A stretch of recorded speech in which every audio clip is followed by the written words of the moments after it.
Halo Bro Bre, kembali lagi bersama gue ABC Movie. Kali ini kita akan ngebahas film yang berjudul War Machine yang dirilis pada tahun 2017 ya Bro Bre. Ini adalah film perang satir asal Amerika ya Bro Bre, berdasarkan pada buku non-fiksi The Operator, karya Michael Hastings.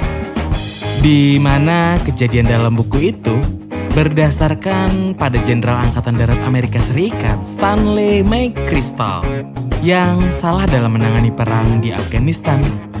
Dalam film ini Michael Hastings akan disebut sebagai Sean Chulen, seorang jurnalis yang menjadi narator sepanjang film. Sedangkan Stanley McChrystal akan disebut sebagai Glenn McMahon. Oke, sebelum kita ke alur ceritanya Bro Bre, jangan lupa tombol merahnya itu dirubah menjadi warna abu-abu dulu ya Bro Bre. Thank you Bro Bre, terima kasih banyak ya. Tanpa berbasa-basi, panjang kali lebar kali tinggi sama dengan luas, kita langsung aja ke alur ceritanya Bro Bre. Let's go! Yeah! Pada musim panas 2009, Jenderal Bintang 4 Glenn McMahon yang terkenal karena kesuksesannya dalam menumpas pemimpin Al-Qaeda di Irak, dikirim ke Afghanistan untuk memimpin perang di sana, dengan harapan dapat segera diakhiri. Di Afghanistan, Glenn gak hanya akan memimpin tentara Amerika Serikat aja, tetapi seluruh pasukan koalisi. Dia ini adalah pecinta kebugaran dan kedisiplinan, serta pemimpinnya rendah hati sehingga dikagumi oleh prajuritnya. Setiap menjalankan tugas, dia selalu membawa anggota stafnya, mulai dari Cory, perwira eksekutif Glenn, Jenderal Greg, direktur intelijen, sekaligus tangan kanan Glenn yang suka marah-marah, Andy, seorang ahli IT, Pete, anggota Angkatan Laut Amerika Serikat, ada juga Simon, staf humas Glenn untuk media, Matt, seorang konsultan humas untuk warga sipil, dan yang terakhir, Willie, ajudan Glenn. Dalam sebuah pertemuan di Kedubes Amerika, para diplomat yang dipimpin Pat sebagai duta besar meminta Glenn untuk membuat evaluasi dengan melihat kondisi terkini di lapangan sesuai perintah Presiden Obama untuk selanjutnya menentukan cara memenangkan perang ini, tetapi tanpa meminta tambahan pasukan. Sebagai langkah awal, Glenn mendatangi Presiden Afghanistan yaitu Hamid Karzai dan menjelaskan bahwa pergantian kepemimpinan pasukan bantuan keamanan internasional di Afghanistan karena kini Amerika Serikat memiliki tujuan yang baru, yaitu membangun negara ini menjadi bangsa yang merdeka dan makmur, yang menurut Hamid mirip dengan tujuan lama negaranya. Untuk itu, Glenn mengajak Hamid menemaninya berkeliling Afghanistan untuk meninjau situasi terkini. Namun ditolak oleh Hamid karena dia sudah sering melihat kondisi negerinya. Kota pertama yang dikunjungi Glenn adalah Kandahar, karena yang mereka lawan saat ini adalah pemberontak yang tercipta dari invasi Amerika sendiri. Maka untuk melawannya, Amerika Serikat melakukan pendekatan kepada warga Afghanistan dan meyakinkan mereka bahwa Amerika ada untuk membantu mereka. Untuk memuluskannya, Amerika Serikat mendirikan pemerintahan sementara untuk menancapkan akar demokrasi. Dengan segala keamanan dan fasilitas umum mereka bangun. Bahkan sampai membudidayakan heroin untuk mendorong perekonomian negara agar terkesan peduli pada rakyat. Tapi tidak semua wilayah penduduknya bisa terperdaya, salah satunya Provinsi Helmand, di mana kebanyakan penduduknya pro pemberontak. Karena mustahil bagi negara penginvasi bisa mendapatkan kepercayaan dari semua warga negara yang mereka invasi. Dari hasil evaluasi, Glenn memutuskan Provinsi Helmand sebagai wilayah pertama yang harus mereka taklukkan. Taking Helmand. Karena perang ini lebih ke bagaimana mendapatkan kepercayaan warga setempat. Glenn juga meminta jangan sampai membunuh warga sipil selama menjalankan tugas. We're not here to shoot first and ask questions later. Build to protect. We are not here to harass. It's a war. With the unassailable might and power of our ideals. Untuk mendukung rencananya, Glenn meminta pemerintah Amerika menyediakan tambahan 40.000 tentara Namun karena dalam waktu dekat Afghanistan akan mengadakan pemilihan umum, pemerintah jadi nggak bisa mengabulkannya.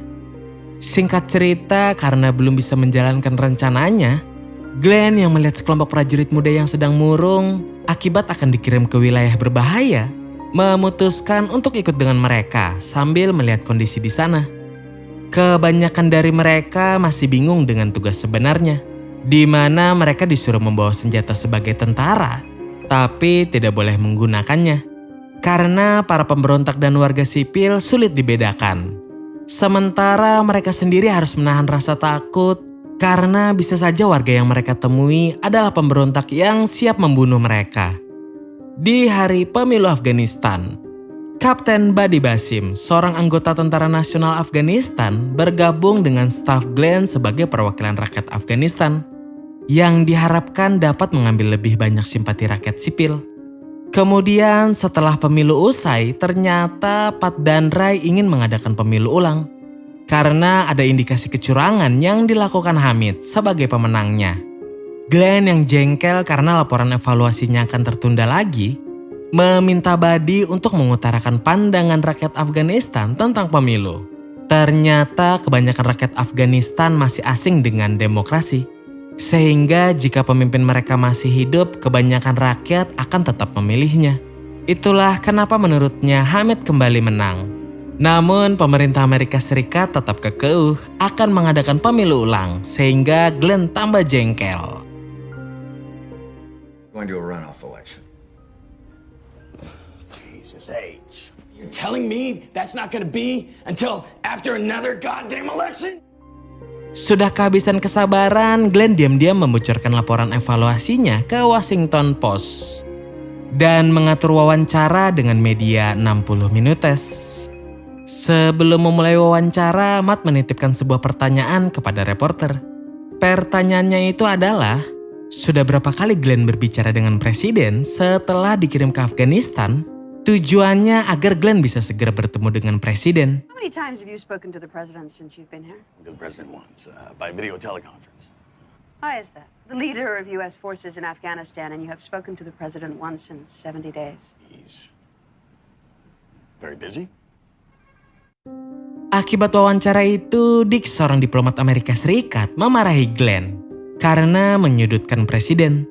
Namun Glenn malah pura-pura terjadi masalah dengan komputernya karena malas menanggapi Dick. Dia sampai memanggil Andy agar terkesan beneran sebelum memutuskan video call-nya. I'm sorry, Dick. We need to finish this thing. Sedangkan Presiden Barack Obama menanggapi kebocoran laporan Glenn dengan mengumumkan akan mengirim 30.000 tentara ke Afghanistan selama 18 bulan guna mendukung rencana Glenn. Karena masih kurang 10.000 tentara, Glenn dan timnya akan keliling Eropa untuk meminta tambahan dari negara koalisi. Sambil menunggu rapat, Cory memberitahu Glenn bahwa Obama sedang berada di Copenhagen dan ingin bertemu dengan Glenn. Selain itu, dia juga ditunggu istrinya, Jenny, yang menyusul ke Paris. Namun karena jadwal yang padat, Glenn hanya bisa menyapanya sebelum pergi ke Copenhagen. Kemudian gak diduga Pat ikut menumpang di pesawat mereka. Dia juga menasihati Glenn bahwa perang di Afghanistan berbeda dengan di Irak, karena yang akan dia hadapi adalah warga. Glenn hanya harus memperbaiki kekacauan saat ini untuk dianggap berhasil dan terhindar dari pemecatan. Sesampainya di Copenhagen, Obama hanya menyapa Glenn tanpa ada perbincangan karena keterbatasan waktu. Sebelum langsung pergi dengan Pat naik pesawat Air Force One. Singkat cerita, dalam jamuan makan malam, Glenn dipertemukan dengan jurnalis Rolling Stone, Sean Cullen, yang bermaksud untuk menulis cerita biografi tentangnya dan akan bersama mereka selama beberapa hari. Di sana dia sempat marah kepada seorang diplomat Amerika Serikat yang mengambil kursi Badi. Karena bagi Glenn, jamuan ini adalah untuk Afghanistan. Lalu dia diberitahu bahwa Prancis bersedia mengirimkan tambahan tentara dengan catatan perang akan segera diakhiri. Keesokan harinya, saat makan malam ulang tahun pernikahan mereka, Jeannie mengutarakan bahwa waktu yang Glenn habiskan dengan keluarganya sangat timpang jika dibandingkan dengan medan perang. Glenn yang merasa Jenny tidak memahaminya menjelaskan bahwa itu bukan keinginannya. Jika serangan 9/11 tidak terjadi, maka saat ini dia pasti sedang bersama keluarganya. Lalu karena terjadi hujan abu akibat letusan gunung Islandia, mereka jadi tidak bisa terbang ke Berlin. Di saat Greg sedang marah-marah karena situasi itu, Petek menemukan ide untuk bisa ke Berlin. Idenya yaitu melalui jalur darat menumpang bus pariwisata. Saat dalam perjalanan, Julian mengamati perilaku mereka dan menyimpulkan bahwa mereka ini sombong dan tampaknya tidak terlalu peduli dengan persepsi publik yang berkembang bahwa perang itu mahal dan boros. Singkat cerita, pada sebuah konferensi di Berlin untuk membahas strateginya, Glenn dihadapkan oleh seorang pejabat yang skeptis terhadap pendekatannya dan menyatakan bahwa rencana Glenn hanya akan menyebabkan lebih banyak kerugian. Kemudian di dalam mobil, Jenny berusaha menghibur Glenn yang terlihat lesu. Meski begitu, Kementerian Pertahanan Jerman tetap setuju untuk menerjunkan tentara tambahan yang diminta oleh Glenn. Setelah itu, Glenn dan stafnya kembali ke Afghanistan. Glenn juga sudah menyusun rencana operasinya yang dia namai Operasi Mostarak. Sekarang yang dia butuhkan hanya persetujuan dari Hamid Karzai. Karena Hamid tidak bisa dihubungi, Glenn mendatangi langsung ke kediaman Hamid yang saat itu sedang flu. Jangan-jangan... Bagi Hamid, ini adalah kali pertama ada yang meminta izinnya untuk menjalankan sebuah misi. Biarpun dia tahu dirinya nggak begitu penting. Tapi Hamid tetap memberikan izin hanya sebagai formalitas. Sebelum memulai operasi, seorang kapten memberikan orasi untuk menyemangati para prajurit muda. Dan ditutup dengan doa. Force this world has ever known. Carry that knowledge with you. And your ability. If you have faith, understand me! That's right. Almighty God, is these Marines prepared for battle? Malamnya, prajurit tiba di kota Marja, Provinsi Helmand, dan dimulailah Operasi Mostarak. Glenn memantau operasi itu dari markas dengan gelisah. Lalu Greg menyemangatinya bahwa dia pasti bisa menyelesaikannya. Karena Glenn adalah war machine, seorang pemburu teroris.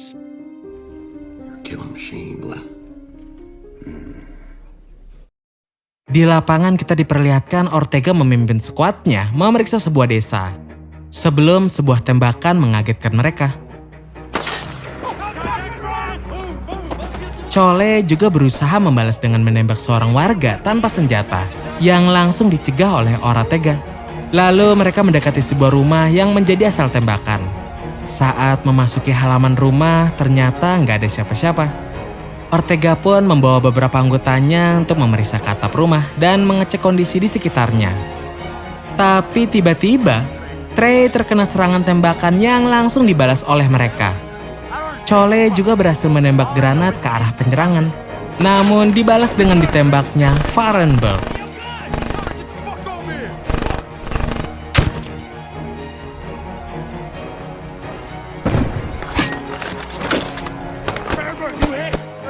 Tidak tahan, Chole pun memutuskan meninggalkan posnya, biarpun sudah dilarang oleh Ortega. Dia menuju tempat penyerang seorang diri. Awalnya dia berhasil membunuh 2 orang teroris, namun karena gegabah, dia juga membunuh warga sipil yang ketakutan. Selain itu, granat yang dia tembakkan sebelumnya juga mengenai rumah warga dan memakan korban jiwa.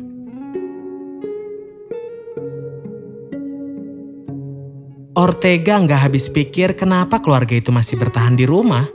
Padahal sudah diberikan edaran sebelumnya. Tapi karena alasannya adalah tidak punya tempat tujuan, Ortega berusaha menutup mulut keluarga itu dengan uang. Tak lama, Glenn juga datang ke situ untuk meminta maaf secara langsung kepada keluarga itu. Apologize to you for the loss you've suffered here today. Lalu ketika dia mengadakan pertemuan publik dengan warga sekitar untuk menjelaskan kejadian tersebut, para warga menjadi emosi dan menuntut agar pasukan bantuan pergi dari Afghanistan. I assure you, this is the hand of helping.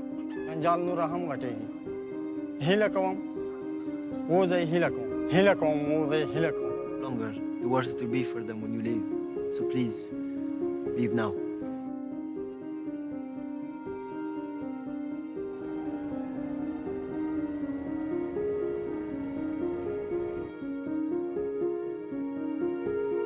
Lebih buruk lagi, Glenn mengetahui bahwa artikel Cullen telah diterbitkan dan melukiskan gambaran negatif tentang dia dan stafnya yang secara terbuka menentang presiden dan salah menangani upaya perang.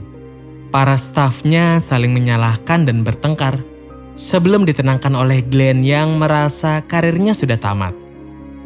Settle down, fellas. I do believe I'm finished. Setelah itu dia ditelepon oleh Dick yang memintanya kembali ke Washington untuk bertemu presiden. Mengetahui bahwa dia akan dipecat karena tindakannya, Glenn pun pamit dengan stafnya sebelum kembali ke Washington.